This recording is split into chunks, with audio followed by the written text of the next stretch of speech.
E aí, pessoal, hoje a gente vai falar sobre a história do Brasil, que é um assunto muito duvidoso, entre muitos, né? Tem muitas histórias de quem descobriu o Brasil. Foram os índios, Pedro Álvares Cabral, quem? Eu não fui. Mas assim, hoje a gente vai falar sobre isso, um pouco sobre isso, e sobre os nossos descendentes, sobre os colonizadores desse país tão maravilhoso. Eu espero de verdade que você fique comigo. No vídeo passado, meus amigos aí estiveram marcando presença. Eu prefiro acreditar que eles estiveram aqui porque o vídeo estava bom, não pela amizade, mas eles vieram porque eles assistiram ao vídeo e entenderam o assunto.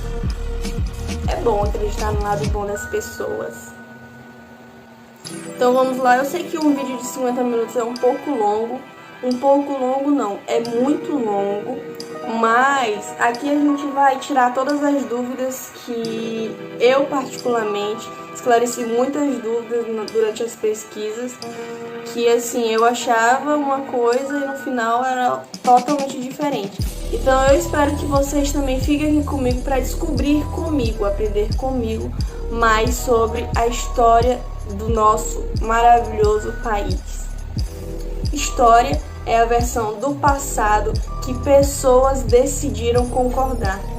Parece até que Napoleão estava falando do Brasil quando disse essas palavrinhas aí, né? Para muitos brasileiros, o passado do Brasil se resume em apenas 4 palavras: roubo, escravidão, invasão e corrupção. Mas não é bem assim, e nesse vídeo a gente vai aprender isso. A história do Brasil é muito mais que isso. O 5º maior país do mundo tem uma história de lutas, conquistas e batalhas que podem e devem ser colocadas como grandes feitos da humanidade. Então vamos partir para a história do Brasil.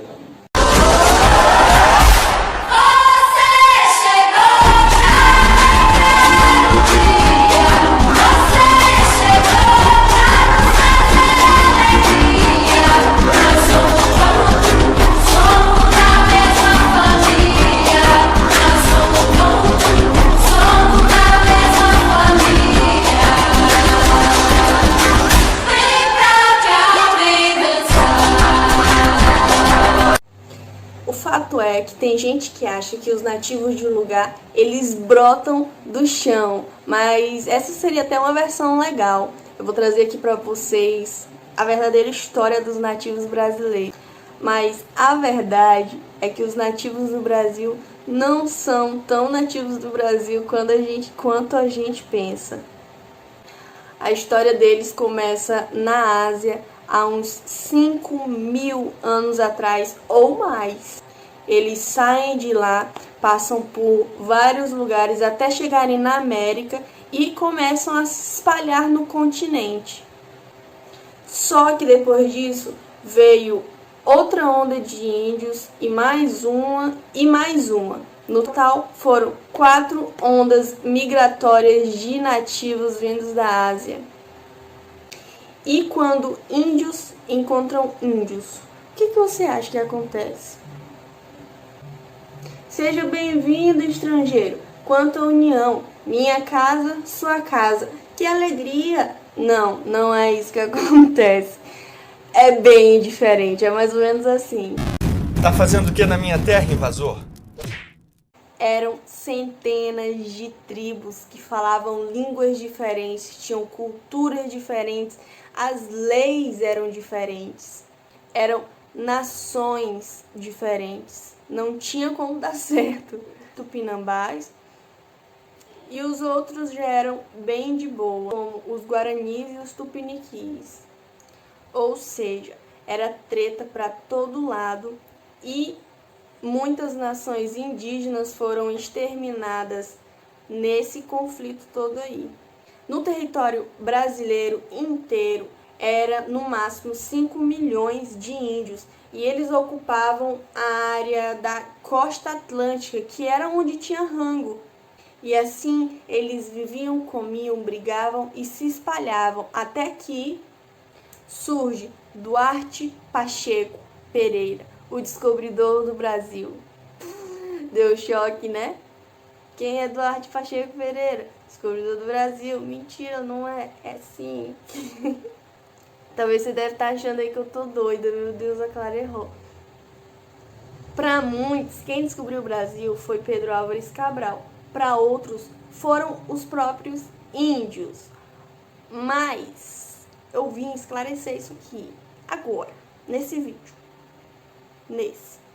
Para muita gente, o descobrimento do Brasil é uma guerra infinita que está aí desde 1500, onde as forças do bem e do mal lutam para ver quem descobriu o Brasil. E isso tudo só por causa de um termo criado pelos europeus. O termo era conhecido como a Era do Descobrimento, que foi um dos períodos mais incríveis e importantes da história da humanidade, que conectou povos do mundo todo pela primeira vez. E tudo isso por causa de uma galera nervosa que são conhecidos como os justiceiros do politicamente correto, que se concentram só no lado ruim da história. E como Portugal foi o líder da Era dos Descobrimentos, sobrou para eles. Mas o fato é que os portugueses nunca disseram que chegaram antes dos índios, assim como também eles nunca disseram que chegaram à África antes dos africanos. O termo descobrimento para os portugueses significava encontrar algo novo, algo desconhecido do mundo todo. Descobrir a ciência e o caminho até lá. É algo muito mais complexo do que uma corrida de quem chega primeiro. O que deveria ser encarado como um momento único na história do mundo, do encontro das civilizações que estavam desconhecidas por milênios, é renegado como um mero acidente infeliz. E é claro que o descobrimento do país não foi um acidente. A prova disso é a treta que Portugal arranjou com o Papa e com os espanhóis para mover a linha do Tratado de Tordesilhas mais de 370 léguas a oeste. E, embora seja bem fofo chamar o Brasil de Brasil por causa do pau-brasil, tem uma outra versão dessa história. As crônicas da época dizem que o nome do Brasil veio de uma lenda de uma ilha medieval que foi criada por um navegador e monge irlandês, e ele se chamava High Brasil, e que essa lenda serviu de inspiração para o nome do país. Galera, história é um negócio muito doido. Então, primeiro chega Duarte Pacheco Pereira em 1498 e depois, em 1500, é que chega Pedro Álvares Cabral. Mas Pedro não fica aqui, ele parte para as ilhas, porque era lá que o Império Português estava. E era lá também que tinha treta e dinheiro, né? Tava todo mundo querendo expulsar os portugueses de lá. Os otomanos, os venezianos, principalmente os indianos. Só que nas primeiras décadas de 1500, os franceses resolveram dar as caras no país.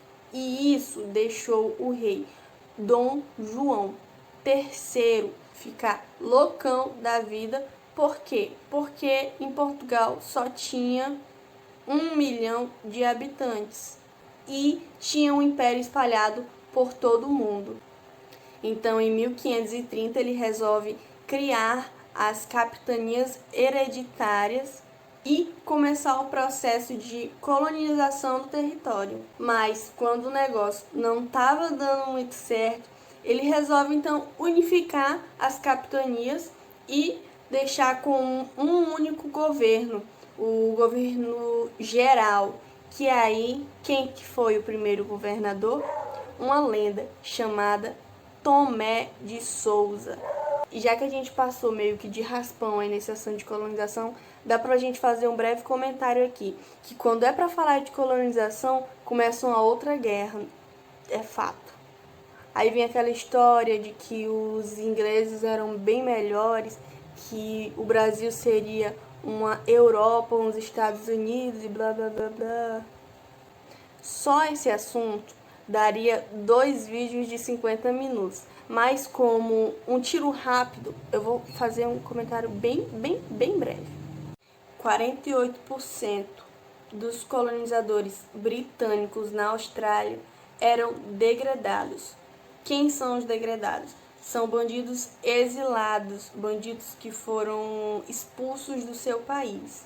Então os aborígenes eram tratados com extrema violência e teve sua população reduzida a 90% do que era antes dos britânicos chegarem.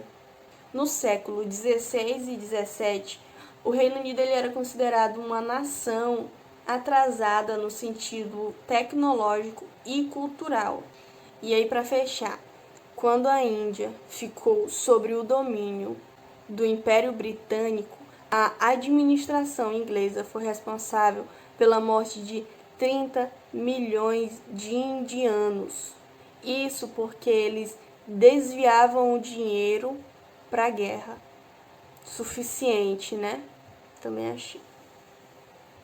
Mas o fato é que o Brasil foi sim, na maior parte, uma colônia de povoamento. E as razões são muito simples. A coroa portuguesa ela exigia apenas 1/5 do imposto que era produzido aqui. Então os nobres eles ficavam doidos para virem para cá também. E quem nascia no Brasil tinha os mesmos direitos dos portugueses, até os índios, exceto os negros. A população portuguesa, ela era bem apegada ao Brasil e ainda tinha uma alta miscigenação entre os europeus e os índios. O clímax dessa união aconteceu em 1567, na batalha que definiria a história do Brasil no Rio de Janeiro.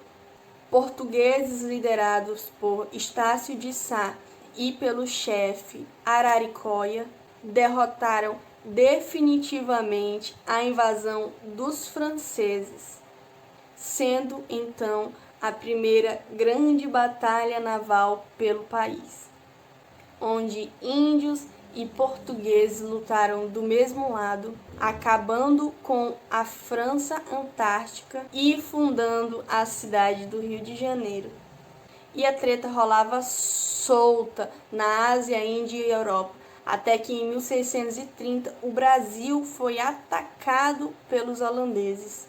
Os holandeses dominaram Pernambuco por 18 anos, mas em 18 de abril de 1648, 3 forças se unem para eliminar um inimigo em comum e que definiria a identidade nacional brasileira. 2.000 portugueses, negros e índios lutam do mesmo lado contra o exército holandês, que era 3 vezes maior. Mas conseguiram uma vitória épica na decisiva Batalha de Guarará. Um período de lutas que ficou conhecido como Insurreição Pernambucana e que deu origem ao Exército Brasileiro. Mas, apesar de todas essas glórias, o capítulo sombrio da escravidão no Brasil estava longe de terminar. Essa foi uma mancha na história da civilização humana, mas que, infelizmente, era uma realidade da época. E os europeus eles não estavam sozinhos nessas. asiáticos escravizavam asiáticos, índios escravizavam índios, negros escravizavam negros. E é nesse período que surgem os jesuítas, que vieram aí para converter e educar os índios na cultura ocidental e religião cristã. E foi a lenda chamada José de Anchieta o responsável por criar a primeira gramática da língua tupi e guarani e preservar grande parte da cultura indígena que a gente conhece hoje. Mas às custas disso, o território e a economia brasileira cresciam muito, principalmente por causa dos bandeirantes. Quem foram os bandeirantes? Os bandeirantes paulistas, eles desbravavam as matas atrás de ouro e expandiam as fronteiras do país. E principalmente entravam em conflito direto com os índios. Até que, por fim, em 1697, eles encontram ouro em Minas Gerais. Tiveram aí que procurar por 200 anos depois do descobrimento do Brasil até encontrarem o ouro. Pessoal, só 200 anos depois eles finalmente encontraram o ouro. E isso deixou o Brasil feliz, Portugal feliz, todo mundo estava feliz, até que em 1º de novembro de 1755, o Império tremeu. A cidade de Lisboa foi totalmente devastada por um terremoto colossal, seguido de um incêndio infernal e seguido de um tsunami para terminar a tragédia. O terror foi tão grande que levou ao nascimento da sismologia. O império tinha sido devastado e só uma pessoa seria capaz de reerguê-lo novamente. Marquês de Pombal. Ele começou a cobrar um imposto extra chamado de derrama lá para a região de Minas Gerais, para que assim ele conseguisse reconstruir Lisboa, o que levou uma série de revoltas no país, principalmente a Inconfidência Mineira com a morte de Tiradentes. Mas Portugal tinha um outro probleminha. Na verdade, um problemão, que se chamava Napoleão Bonaparte. Mas Portugal tinha um outro probleminha. Na verdade, era um problemão, e ele se chamava Napoleão Bonaparte.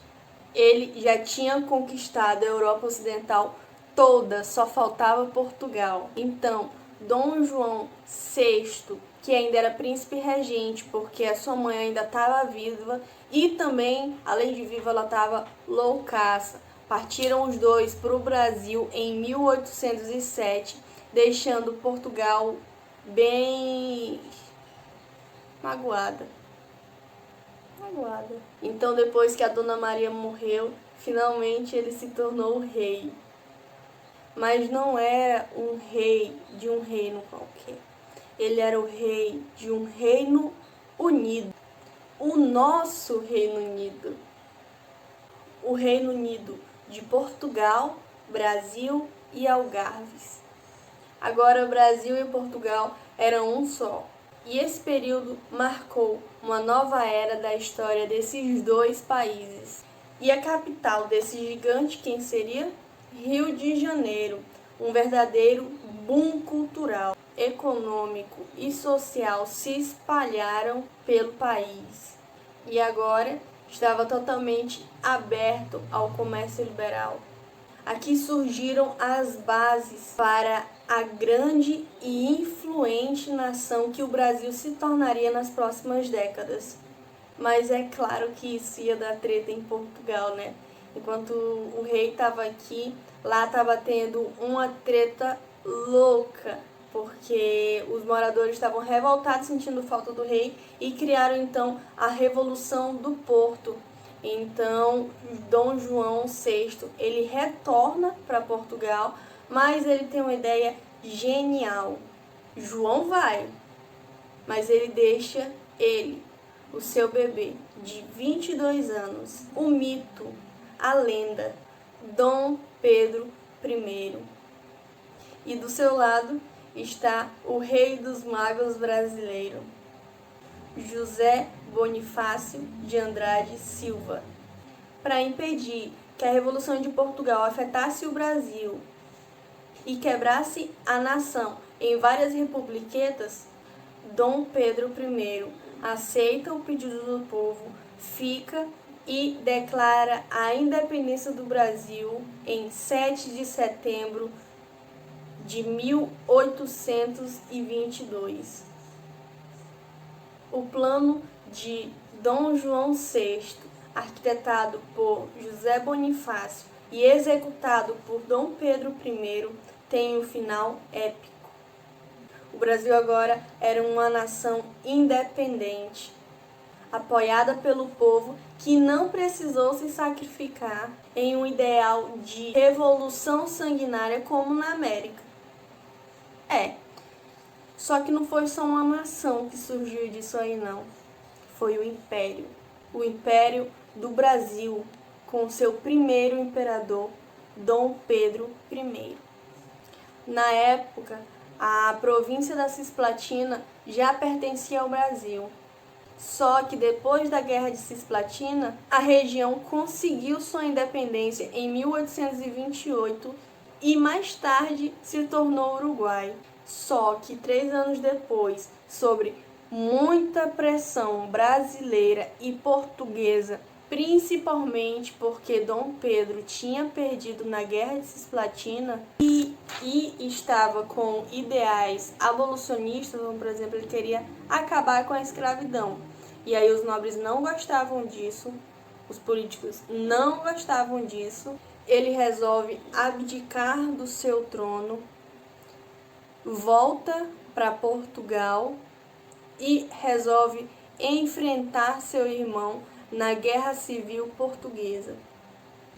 Ele voltou para Portugal, mas ele fez igualzinho ao seu pai. Ele deixou um filho seu aqui, Dom Pedro II.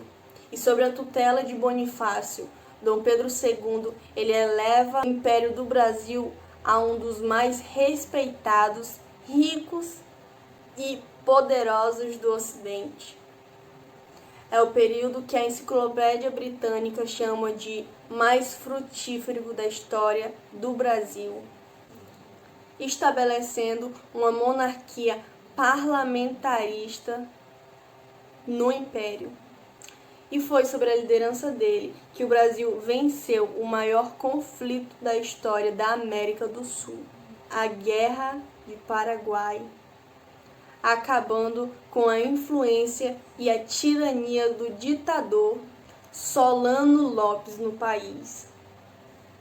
Pedro II viu na guerra a oportunidade de libertar muitos escravos, o que deixou os donos das terras zangados com ele.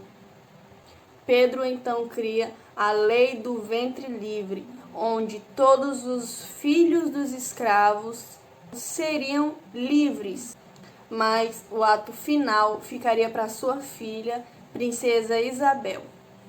Isabel Cristina Leopoldina Augusta Micaela Gabriela Gonzaga de Bragança e Bourbon. Com seu pai muito doente e incapacitado, a princesa regente assina a Lei Áurea em 1888, dando um fim definitivo à escravidão. Quem não gostou muito disso foram os rivais políticos da monarquia, que aproveitaram o momento para dar um golpe fatal no coração do Brasil. Em 15 de novembro de 1889, o Marechal Teodoro da Fonseca declara proclamação da República e expulsa a família real do Brasil. Era o fim da República no Brasil e seu legado, e era o início da República Brasileira. A República Velha, que é como a gente chama esse período que durou de 89 até a Revolução de 1930, com um novo golpe militar e a chegada dele, Getúlio Vargas. Um período controverso e cheio de polêmica que a gente chama de Era Vargas, que, aliás, foi responsável pela atuação do Brasil em importantes batalhas na Segunda Guerra Mundial. E foi embaixo de golpes, controvérsias e polêmicas que o Brasil seguiu nas décadas seguintes. E corrupção também. Mas uma coisa não foi destruída no meio desse caos e pandemônio que o país se tornou: nossas histórias e as nossas conquistas, os feitos dos nossos antepassados, negros, índios e portugueses. A cada dia, mais brasileiros estão participando ativamente na restauração do movimento mais precioso que eles têm em comum: a sua verdadeira história, a história do Brasil. Protejam a nossa história e o nosso legado. Os portugueses cometeram muitos erros, sim, mas os índios também cometeram muitos erros, assim como os negros também cometeram muitos erros. Eles eram humanos, mas junto com os erros, a gente precisa lembrar também das glórias e das conquistas. E assim conectar esses três povos que fizeram tanto pelo passado brasileiro. O mundo, há 500 anos atrás, era implacável e difícil. Os países tinham sua soberania ameaçadas constantemente por outros países. Invasões eram comuns. Portugal mesmo esteve sob o domínio espanhol por 60 anos e de Roma por séculos. A busca por riquezas era essencial se o país quisesse sobreviver. A busca por riquezas e poder era essencial se o país quisesse sobreviver. Mas de todas as potências europeias, Portugal foi a que menos tirou vida nativa e a que mais se misturou com os nativos. E com certeza não houve roubo. Apenas uma parte do que era produzido aqui ia para Portugal. As outras 4 ficavam aqui. Lembrando que os índios não tinham ouro como algo valioso.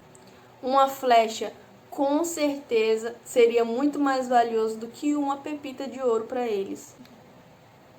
Certamente, eles não se sentiam donos do ouro, principalmente porque eles viviam na Idade da Pedra. Eles não sabiam manusear a prata, muito menos o metal. Além disso, quase 80% do DNA brasileiro é europeu. Então, negar e renegar os nossos ancestrais é renegar a nossa história, é renegar o Brasil, é renegar o nosso próprio ser. Portugueses e brasileiros têm sim motivos para se orgulhar da sua história. É uma grande história de erros e acertos que nos ligam e nos conectam, que nos dão o senso da identidade. Assim, preservamos nosso legado com a certeza de que no final todos fazem parte da mesma história e que cada conquista e luta dos nossos pais serão para sempre nossas. Vem pra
já que a gente passou aqui por esse assunto de nossos antepassados, colonizadores do Brasil, por que não aprofundar um pouco sobre os colonizadores do Brasil? Muitas pessoas acreditam, falam, afirmam que nossos colonizadores, eles são todos degradados. Então, agora a gente vai entender quem realmente foram os nossos colonizadores. Foram os índios, os portugueses ou apenas os degradados? O povo brasileiro, povo único no mundo, descendentes de ladrões, assassinos, criminosos, bandidos, estupradores, incapazes, burros, ignorantes e banidos de Portugal e vomitados aqui no Brasil.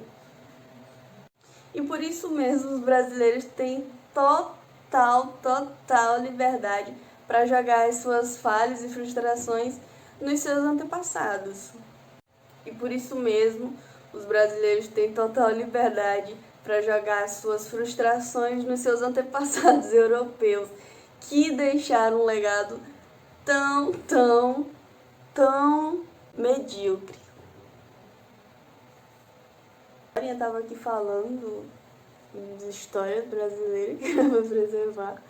Agora eu tô aqui falando mal, que foi um legado medíocre. E que o povo nada mais é do que descendentes dos seres mais vis e perversos que já pisaram nessa terra. Se alguém acredita que seus antepassados eram pessoas com tantas qualidades assim, tudo bem, não sei porque que você se incomodaria. Mas você não precisa achar que os seus antepassados eram assim também. E você vai ver que a prova disso tudo está na combinação de 4 fatores. E entender de verdade quem foram nossos antepassados é muito importante, principalmente porque estudos científicos afirmam que o DNA brasileiro é quase 80% europeu. E a cor da pele é apenas uma parcela desse complexo DNA que nós herdamos. Então, para muitos brasileiros, conhecer a história dos seus antepassados e como e por que eles chegaram aqui é muito importante. Então agora a gente vai entrar de vez no afundo, papel e caneta preparado para fazer suas anotações.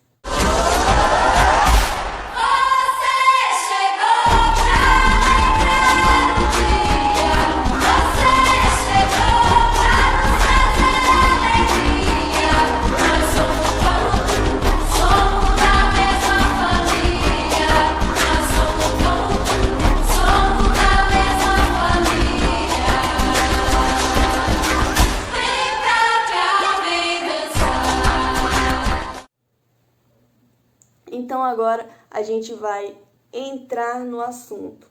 Era Brasil, século XVI, o sol brilha, os pintinhos piam, os índiozinhos brincam com outros índiozinhos. É o verdadeiro paraíso. Até que chegam os degredados. Você já deve ter ouvido falar dessa palavra, né? E mesmo você não tendo noção do que significa ela, bem no fundo você sabe que coisa boa que não é. Aliás, a própria definição do dicionário assusta. Degradado, aquele que sofreu pena de degredo, desterrado, banido, exilado.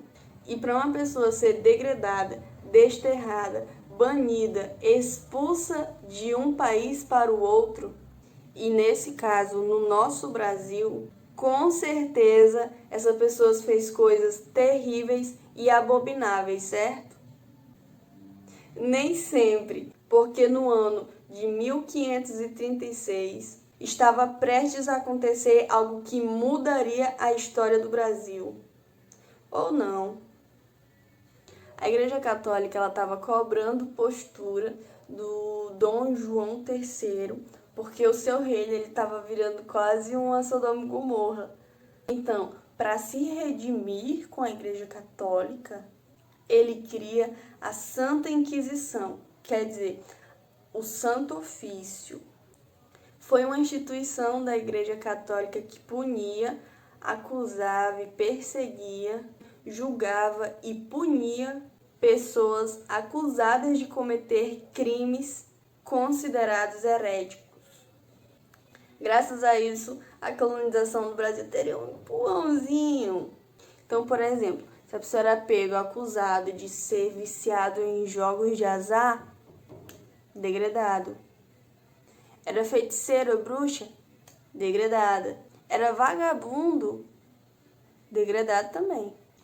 Quando era judaizantes, nem se fala. Porque de todos os crimes passivos de degredo, nenhum era mais condenável do que ser cristão novo, ou seja, um judeu novo convertido ao cristianismo, porque eles sabiam que no fundo o judeu fazia coisas judaicas. E eles representavam mais de 50% dos degredados que eram enviados para o Brasil pelo Santo Ofício. É exatamente isso que você entendeu. Ser judeu era considerado um crime pelo governo. Não, você não entendeu errado. Os judeus eram considerados criminosos pela coroa portuguesa e mereciam a punição mais severa que existisse: ser degradados para o Brasil, exílio para viver no Brasil. Mas se a situação dos judeus e dos outros pecadores estava ruim, não se preocupe, porque ela vai piorar. Porque em 1578, o rei João Sebastião morre em batalha e sem um herdeiro, em 1580, surge a terrível União Ibérica. Agora, Portugal e Espanha teriam o mesmo rei, Filipe II. E se os portugueses eram católicos neuróticos ao nível extremo, Filipe II era o dobro. Em 1595, ele cria as Ordenações Filipinas e no livro V ele expande o Código de Leis, que daria à Inquisição um poder inimaginável. Então, se você pecasse, era exatamente isso que aconteceria.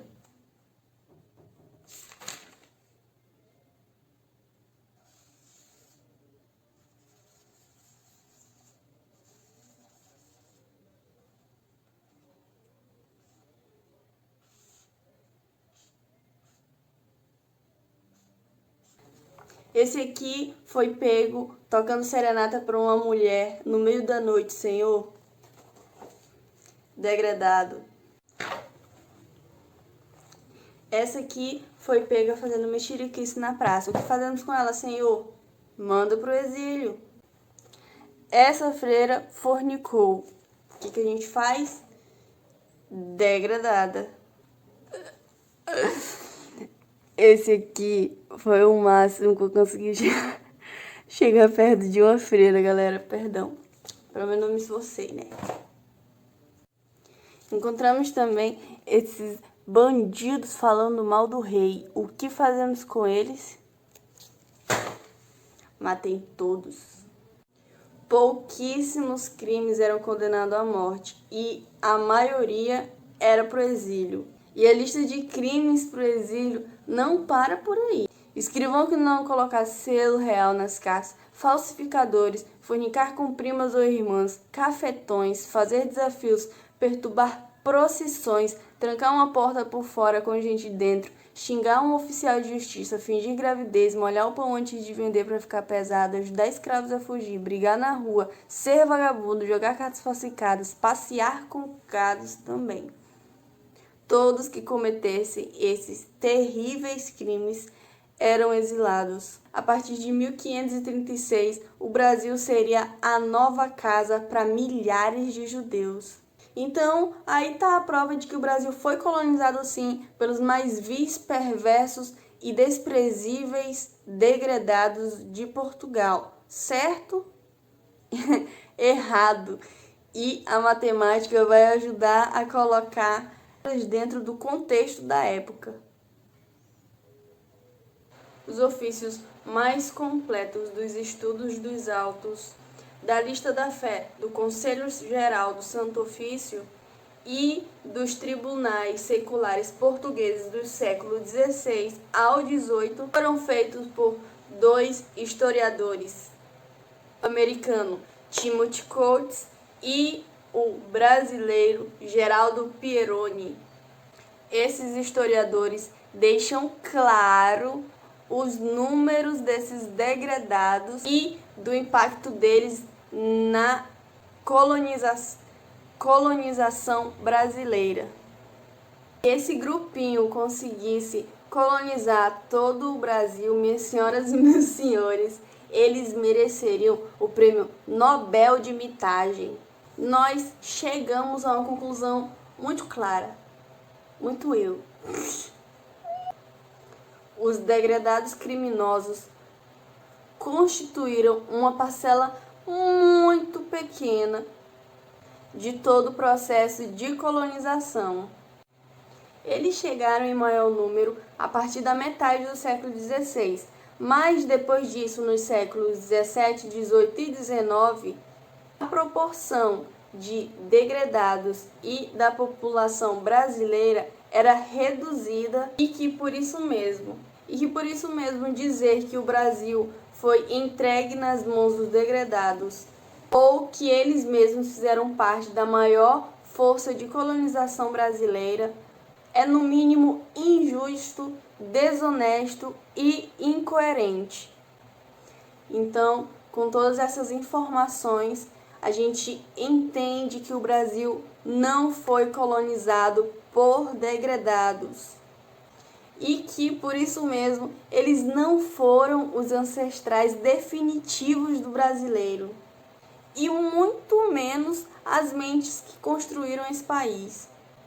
E é como o próprio historiador Geraldo Pieroni diz: os que afirmam que o Brasil foi colonizado por degredados, na verdade, se baseiam mais nas suas próprias suposições do que em pesquisa sistemática. E que muitas das descrições que eles fazem são mais literárias do que históricas. Os brasileiros, independentemente da cor, receberam o legado europeu que está no próprio sangue. São filhos de europeus, netos de europeus, tataranetos, falam português e mais de 80% da população brasileira é cristã. Lembrando também que quase 80% do DNA brasileiro é europeu. E é isso. Essa é a nossa história.